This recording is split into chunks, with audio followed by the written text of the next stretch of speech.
আসসালামু আলাইকুম। আজকের ভিডিওটাতে কিঞ্চিত আওয়ামী লীগকে বাম্বু দেওয়া হবে। অনেক দিন আওয়ামী লীগকে কিছু বলা হয় না। আগে খুব বলতাম, আগে ইচ্ছা মতো আসলা বাস দিতাম। ইদানিং বলি না, কারণ এখন আমরা রাষ্ট্র মেরামতের কাজে আছি, আমাদের লোকজন দেশ চালায়। আওয়ামী লীগ এখন ওরা এতিম। এই পৃথিবীর মধ্যে সবচাইতে মানে ওই যে রিফিউজি বলে না, সবচেয়ে নিম্ন কোয়ালিটির রিফিউজি হইলো এরা। এদের এখন যায় ফেন্সি ডিল, বাংলা টাংলা এগুলি খাওয়ার টাকাও ওইখানে যায় অনেকের নাই। অনেকে খুব ভালো আছে, অনেকের নাই আর কি, খুব কষ্টে আছে। উন্নত কোনো দেশেও যাইতে পারে না, সুযোগ পায় নাই। বর্ডার পার হয়ে টপকায় যে কটা পারছে ওইখানে। সে ছোটোবেলা থেকে শুনে আসছি যে এদের বাপদাদার বাড়ি নাকি ওইটা। এখন সেটা প্রমাণ পাইলাম। ওদের ৭১-এ ওদের মারা ছিল ওই পারে গিয়া, ওইখান থেকে ওদেরকে ওর মাদেরকে প্রোডাকশন দিয়েছে, ওই প্রোডাকশনে ওরা পয়দা হয়েছে। ওই পয়দা হওয়ার কারণে ওদের এখনও ওই পারের ওই যে টান, রক্তের যে টান, ওই টান থেকে ওরা বের হইতে পারে না। আমরা কিছু বললে আমাদের বলে পাকিস্তান। তারপরে আমরা তো পাকিস্তানি। আমার আমার তো বাপ দাদা সব পাকিস্তানি, তোর বাপও পাকিস্তানি। তোর বাপ সবার শেষে বাংলাদেশে পশ্চিম পাকিস্তানের পাসপোর্ট হোল্ডার তোর বাপ। আমরা তো মানে আমরা দ্বিজাতি তত্ত্বের ভিত্তিতে আমরা তো পাকিস্তান জাতি হয়েই তো আমরা আমরা হয়েছি, কিন্তু আমরা পাকিস্তান যাই নাই জীবনে কোনো দিন। তোরা মাঝে মধ্যেই যাস, এখন পার্মানেন্ট গিয়েছিস। ওইখানে গিয়া এই ভিডিওটা যখন করছি, রাত তখন আপনাদের বাংলাদেশে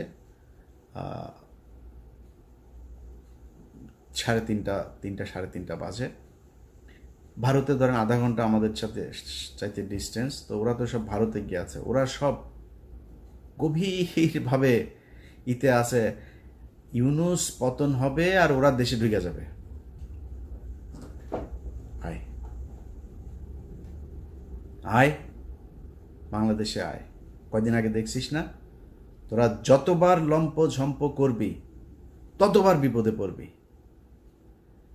কয়দিন আগে ব্যান হয়েছিস না এক ফাজলামি কইরা, এর আগে 32 নম্বর খাইয়া দিছি না, এর আগে একবার পাকনামি করছিল না, তোর বাপের বিচি টাইনা ধরে তোর মেরে ফেলছে না বাংলাদেশের মানুষ। ডালিম ভাই এক বিচিতে ধরছে, রাশেদ ভাই আরেক বিচিতে, নূর ভাই মাঝখানের ইসলাম ধরে টান দিয়া ছিঁড়া ফেলছে না। তোর বাপেরে বাল ফলাইতে পারছিস? তোর মারে 45 মিনিটের সময় দিয়ে বাংলাদেশের মানুষ পলায় গেছিস। 14 গোষ্ঠী সব পৃথিবীর ইতিহাসে এরকম ঘটনা ঘটে নাই। গ্রামের মেম্বার থেকে শুরু করে বাইতুল মোকারমের খতিব সব একসাথে পলাইছিস, একদম পুরো গোষ্ঠী শুদ্ধ পলাইছিস। এই কথা তোদেরকে গত 5 বছর অসংখ্যবার বলে এসছি।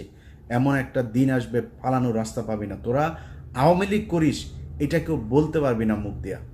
এসছে সেই দিন, অস্বীকার করছিস, ভাব দেখাইছিস। সেই 75-এর দিন আর নাই, এখন আসবে। এখন তোদের এমন অবস্থা হয়েছে যে তোরা সারা দেশে, ভাই আমি আওয়ামী লীগ করি না, আমি জামাত করি, বিএনপি করি, মাফ করে দেন আমারে।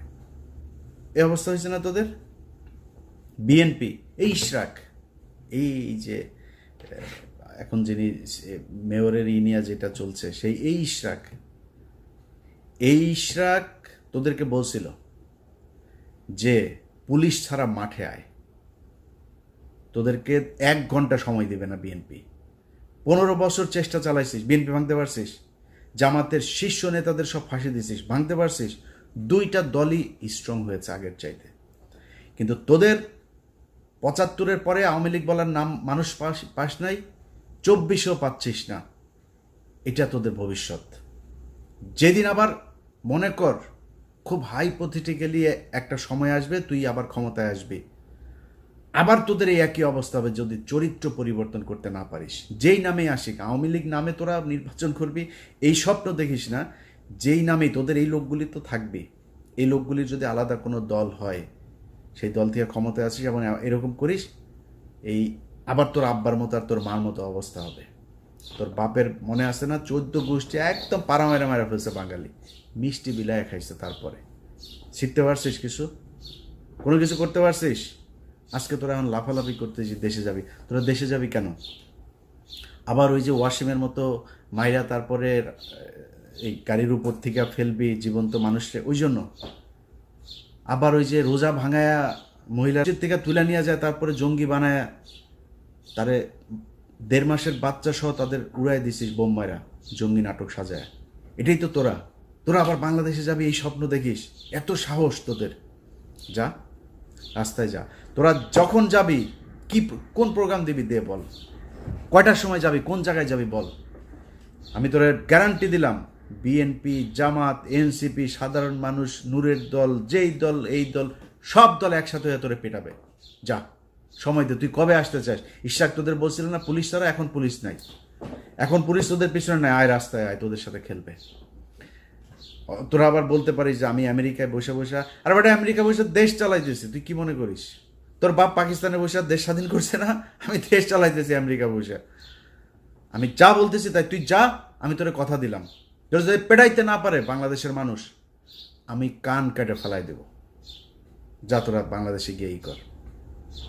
তোদের ভেতরে যদি মিনিমাম কোনো মনুষ্যত্ব বোধ থাকতো, বিবেক বোধ থাকতো, মানুষ যা চিন্তা করে ওই চিন্তা যদি আওয়ামী লীগের তোদের মাথায় থাকতো, জীবনে কোনোদিন আর মুখ উঁচু করে কথা বলতে পারতি না। তো লজ্জা লাগে না তোদের এখন? এই যে সারাটা দেশে তোদের অবস্থা দেখ, সব আওয়ামী লীগ এখন, আমি বিএনপি ভাই, আমি জামাত, মাফ করে দে, ভুল হয়েছে বলতেছিস না এগুলি? সারাটা দেশে তোদের এক অবস্থা। লজ্জা করে না? এই লজ্জা তোরা মনে কর, কথার কথা তোরা আবার আসলি, ক্ষমতায় আসলি, আবার ফের ক্ষমতায় আসার পরে তারপরে তোরা দেশ চালাইলি, বিএনপি জামাতটা পিডিআইটিটা আবার সোজা করে ফেললি। এই যে গত 9 মাস, কালকে তোর হাসিনা ক্ষমতায় আসলো মনে কর, কালকে হাসিনা ক্ষমতায় এলো, ইউনূস চলে গেল, যেমনটা শিরোনামে বলছিলাম, তোরা দেশ চালানো শুরু করলি। এই 9 মাসের ক্ষত, এই যে অপমান, এটার জবাব কি দিবি? তোরা তো বলতিস, আমরা তো 5 বছর বলতাম যে তোদের একদিন সময় আসবে আওয়ামী লীগ নামের উপরে মার খাবি, খালি শুনবে আওয়ামী লীগ মার খাবি। রাস্তায় মার খাচ্ছিস না, মিছিল করছিস, তোরা গণধোলাই খাচ্ছিস। এদিন এই যে লোকটার জন্য আমার খুব মায়া লাগে, এই যে অভিনেতা ওর নাম কি, সিদ্দিক, এই লোক বেচারারে ছেড়ে দেওয়া উচিত। এ কমেডিয়ান। এখন নুসরাতের ধরেন জিনিস আছে, নুসরাত জিনিস দিয়া ছাড়া পেয়ে গেছে, এখন ওর তো জিনিস নেই, ও ছাড়া পাবে কেমন? ওরে জেলে ঢুকা গেছে। যাই হোক, খালি জামাত আওয়ামী লীগের পক্ষে একদিন কথা বলছিল, ওই যে নমিনেশন আনতে যায়, কি পেটানো ওটা পেটাইছে দেখ। ওদের লজ্জা শরম কোনো কিছু যদি থাকে জীবনে, আর এই হুমকি দেওয়ার সাহস পাইতে না। এখন তোরা হুমকি দিস, লগি বইটা নিয়ে কালকে আওয়ামী লীগের বিভিন্ন পেজে টেজে ওরা রাতে না পারে দেশে চলে আসে। এরকম এক পরিস্থিতি, লগি বইটা নিয়ে তারা নাকি মারা ফেলবে, খায় ফেলবে, একটা কেউ যেতে দিবি না, বেরোতে দিবি না। কই যাবে রে? বাংলাদেশের বিএনপি জামাতের লোকজন এই দেশেই ছিল, এই দেশেই আছে, এই দেশেই থাকবে। এনসিপির লোকজন এই দেশেই থাকবে। দেশে তাদের মধ্যে অনেক সমস্যা হবে, অনেক গ্যাঞ্জাম হবে তাদের নিজেদের মধ্যে, তারা দেশ ছেড়ে যাবে। তোরা দেশ ছেড়া পারবে? তোরা সারা জীবন তোদের 14 গোষ্ঠী বিয়েও করছে, বাইরে বিয়েও করছে বিধর্মীদের সাথে, তারপরে তোদের কিছু হইলেই দেশের বাইরে যাওয়া, এগুলো তোদের কাজ। খালেদা জিয়ারা পাঠাইতে পারে না, এর আগেও দেশ থেকে পাঠাইতে পারে নাই, তোরা চলে গেছিস। তারপরে এই সমঝোতা করে তারপরে তোরা আসছিস মইনুদ্দিন ফখরুদ্দিনের সেফ এক্সিট দিবি, এগুলো বলা, এগুলো তোদের কাজ। তোর বাপ 4 দিনের চোরাই মন্ত্রী হয়েছে, তোদের বাপেদের বইতে লেখা, চোরাই মন্ত্রী হয়ে আসে পাকিস্তানে যায়। 7ই মার্চ বাংলাদেশের মানুষ স্বাধীনতা চেয়েছিল, তোর বাপ পাকিস্তানের সাথে আলোচনা করতে করতে 24-25 মাস পর্যন্ত নিয়ে গিয়েছে। তোদের চরিত্র এটা, চুরি করে পলায় তারপরে থাকা। সাহস যদি থাকে, এই দেশে বাংলাদেশে বিএনপির আছে, জামাতের আছে, এনসিপির আছে, বাংলাদেশের সাধারণ মানুষের আছে যারা আওয়ামী বিরোধী। তোরা পৃথিবীর মধ্যে সবচেয়ে কাপুরুষ। তোদের যখন ক্ষমতা থাকে, পুলিশ থাকে পেছনে, তখন তোরা বিশাল ব্যাটাগিরি দেখাইতে পারে, পেটায় মানুষের, রাস্তার মধ্যে মানুষকে তোরা পেটায় মারতে পারিস, এর বাইরে পারিস না। তো কথা বেশি বললাম না, শুধু এতটুকুই বলি, আওয়ামী লীগের লোকজন তোদের কপালে এখনো বিপদ আছে। তোরা এর পরের বার মনে কর, এই যে যা যা করছিস, আমি আগেও বলেছি, যত তোরা কামড়াইতে যাবি তোদের কিন্তু বিপদ তত আসবে। এরপরে কিন্তু হঠাৎ করে তোর ওই টুঙ্গিপাড়া যায় কিন্তু হিসু করে দিয়ে আসবে পাবলিক, একদম চুরমার করে ভাঙচুর করে দিবে। 32 নম্বর ভাঙছি, ফালাইতে পারছিস কিছু? কোনো বাল ফালাইতে পারছিস? তোর 32 নম্বর 1 ঘন্টা নোটিসে ভেঙে দিছি, কিছু করতে পারছিস? পারবিও না। টুঙ্গিপাড়া পাঠাই দিব, কিন্তু পারবি না কিছু করতে। করবি, মানুষকে খেপাবি, মানুষ কিন্তু তোদের উপর প্রচণ্ড খেপে আছে, মানুষ এখনও সেই জায়গায় আর যাইতে চায় না। তোরা এই দেশের এতিম পোলাপান, এগুলোরে তোরা রাতের বেলা রাতের আধারে মারছিস, মারা তারপরে সংসদে হাসাহাসি করে কথা বলছিস। এটা তোদের শাস্তি শুরু হয়েছে, এই শাস্তি থেকে বের হওয়া এত সহজ না। আল্লাহ তোরা যে পরিমাণে করছিস এই গত 15 বছর তোরা বিএনপি জামাতের বিরুদ্ধে কাজ করিস নাই, তোরা সরাসরি আল্লাহর বিরুদ্ধে কাজ করছিস, এখনও করছিস।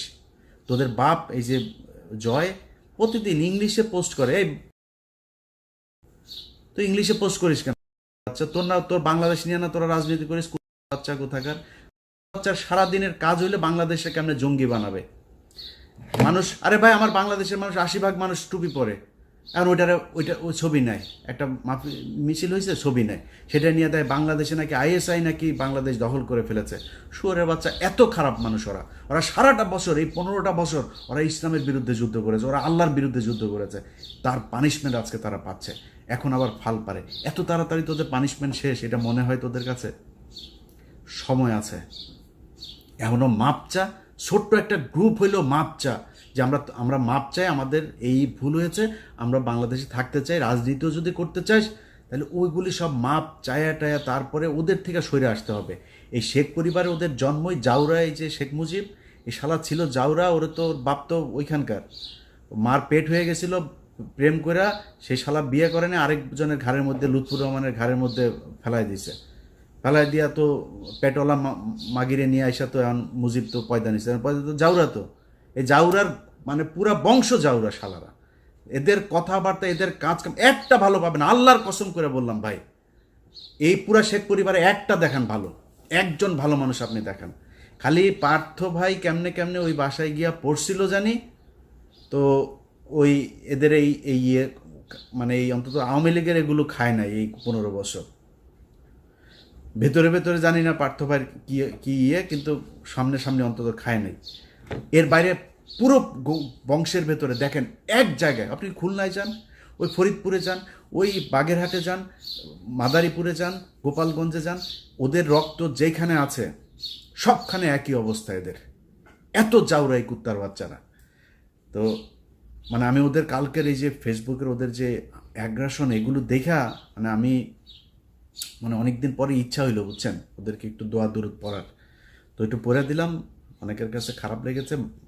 ভাবছে আওয়ামী লীগের এইভাবে বলতে হবে ভাই, যারে আপনি কুত্তারে তো কুত্তা ছাড়া কি বলবেন, ওরে ডাক দিবেন এই শেখ মুজিবের দিকে, কুত্তারে তো কুত্তা বলেই ডাকবেন, মানে শীষ দিবেন বা কিছু একটা বলে রাখবেন, বাট নাম তো কুকুরই। অতএব আওয়ামী লীগরে ওদের সাথে যদি আপনি কথা বলতে চান, ওদের সাথে ডিল করতে গেলে আপনি কোনো ঠান্ডা মাথায় ডিল করতে পারবেন না। একটা দোকানের মাচায় বসবেন, ওদের একজন থাকবে, আপনারা 50 জন, ওই শালার সাথে পারবেন না। পয়দা তো হয়েছে যে বর্ডারের ওই পাশে অনেকগুলো মিলা দাদারা মিলা তারপরে আকাম করে ছেড়ে দিছে না, এগুলি এখন আইসা ফুটফুটে সুন্দর ছাত্রলীগ, ফুটফুটে সুন্দর যুবলীগ, এগুলি হয়েছে। তো ওদের চরিত্র কি হবে আমারে বলেন? ঠিক হইতে পারবে না তো, কারণ ব্রেন তো ধরেন মানে বিকৃত যৌনাচারের মাধ্যমে তৈরি হয়েছে, তো এগুলোর ব্রেন ঠিক নেই। এদেরকে এইভাবেই বলতে হবে। এই জন্য বললাম, ভদ্রলোক আমার ভিডিও যারা দেখেন আপনাদের কাছে মাপ চাই এইভাবে বলার জন্য। বাট যেটা বলছি পরিস্থিতি ওইরকম হলে আবার এইভাবেই বলবো, আগে থেকে বলে রাখলাম। সবাই ভালো থাকেন। আর সব শেষ এক লাইন একটা কথা বলে দেওয়া যায় ভাই, 5 তারিখের পরে দেশটা এরকম চলার কথা ছিল না। আপনাদের নিয়ে অন্য এক ভিডিওতে কথা বলবো। খালি আল্লাহর কাছে অনুরোধ, আল্লাহর ওয়াস্তে অনুরোধ আপনাদের কাছে, যে 5 তারিখের পরে এই যতগুলো মানুষ মারা গিয়েছে, এই মানুষগুলোর দিকে তাকায় হইলেও একটু ধৈর্য ধরেন। খাইতে পারবেন ভাই, খাওয়ার সময় আছে, খাইতে পারবেন, খাইয়েন, এত অস্থির হয়েন না। 5 তারিখের পরে যদি খালি এখন পর্যন্ত একটা মানুষ গুম হয় নাই, 5 তারিখের পরে এখন আর কাউকে জঙ্গি হিসাবে দেওয়া হয় না, বাংলাদেশে আর কোনো জঙ্গি হামলা হয় নাই, নাটক সাজানো হয় নাই, এটা সত্যি কথা। কিন্তু আমি সরাসরি বলি, ঘুষ দুর্নীতি 1 টাকাও কমে নেই। আমি আমি আমি ইলিয়াস হুসাইন, আমি কত মানুষকে যে মানে ঘুষের থেকে বাঁচাই, কত মানুষকে তার মানে বিপদের থেকে বাঁচাই আল্লাহর রহমতে। আমার কাছ থেকে 1 কোটি টাকা ঘুষ চাইছে, আমার নাম বলছে সেখানে একটা কাজে, কি কাজে সেটার বললাম না, জায়গা মতো দেওয়া হয়েছে আমার একটা ফাইলের ব্যাপারে, তো তারে দিয়েছি, সেই উপদেশটা বলেছে যে সে অ্যাকশন নেবে, এটা পাবলিক আনলাম না। আমার কাছ থেকে আমার নাম বলার পরেও সে টাকা চায়, কত ডেসপারেট হয়ে গিয়েছে আপনি দেখেন, চিন্তা করেন। সচিবালয়ে চাকরি করে, আমার কথা বলার পরে সে 1 কোটি টাকা ঘুষ চায়। ছোট্ট একটা কাজ। আরে ভাই আমি গরিব মানুষ, আমার ছোট্ট একটা কাজ, খুব মানে আপনারা মনে করেন না আমি তদবির করতেছি, মানে একটা জেনুইন কাজ। এই কাজের জন্য একটা লোককে পাঠাইছিলাম, 1 কোটি টাকা চাইছে। সে বলছে যে এটা ইলিয়াস ভাইয়ের কাজ। এটা বলার পরে সে বলছে ভাই এটা তো দিতে হবে, বুঝেনি তো, বাইরের লোক নাকি নিবে তার কাছ থেকে। তো আমি ওই মাননীয় উপদেষ্টাকে দিয়েছি, সে বলেছে এটা ব্যবস্থা নিবে। তো আশা করি ব্যবস্থা তার বিরুদ্ধে নেওয়া হবে। কিন্তু কথা হয়েছে যে সব জায়গায় চলছে, সব জায়গায়, এমনকি যেই মানুষগুলো মারা গেল এই লাশগুলো নিয়েও বিএনপি খায়, জামাত খায়, এনসিপিও খায়। ওদের ভাই ওদের কোলে মারা গিয়েছে, সেই এনসিপিও আসামি বের করার জন্য খায়, ঢুকানোর জন্য খায়। এইভাবে চলছে। এটা কোনো দেশ এইভাবে চলতে পারে না। এইভাবে চালাবেন আর দেশ ঠিক চলবে, এখানে থার্ড পার্টি এসে ঢুকবে না, এটা হইতে পারে না। তো আল্লাহ আপনাদেরও আল্লাহ বিবেক দেখ। আপনারা সব বিশাল ভালো ভালো মানুষ, সব খুব মানে পরহেজগার মানুষ, আপনাদের মুখ দিয়ে খুব সুন্দর সুন্দর করে কথা বলেন, দাড়ি টুপিও আছে। 2 দিন আগে একজন ডিআইজি, যে কোনো এক রেঞ্জের ডিআইজি, তার এটারই আছে সুন্দর, আমি খুব সৎ মনে করতাম। 2 দিন আগে তার আমি বিশাল সৎ মনে করছিলাম, তারা অনেক তার তার পক্ষেও আমি লেখালেখি করছি। 2 দিন আগে শুনি সে সমানে খাইছে। আরে ভাই কিরে, নামাজও পড়ে, রোজাও রাখে, তার দাগ হয়ে গিয়েছে এখানে। এটা কি নামাজ রে ভাই, এটা কি ভদ্রতা? আর সালাতে দিয়ে গিয়েছিলাম নামাজ পড়তে, যাই দেখি এইখানে মসজিদের মধ্যে কমিটি সভাপতি সেক্রেটারি হওয়া নিয়ে মারামারি মসজিদের ভেতরে। ওই দিন চিন্তা করছি আল্লাহ এই জাতিরে দিয়ে আর জীবনে কোনো কিছু হবে না। তারপরেও কথা বলি কেন জানিস, তোদের নিয়ে কথা বলি খালি পাশের এই 3 দিকে খালি ইন্ডিয়া আছে, এছাড়া বিশ্বাস করেন জীবনে এই জাতির নিয়ে কোনো কিছু নিয়ে কথা বলতাম না। নিজের মতো নিজে কোনো এক দেশে থাকতাম, চুপচাপ দেশে থাকলেও দেশের মতো থাকতাম, অন্তত ইন্ডিয়ার এইটা হইতো না। এখন সমস্যাটা তো হলো ইন্ডিয়া কি করে, মারে আমাদেরকে, মানে মানে একদম সরাসরি কিল করে, কিলার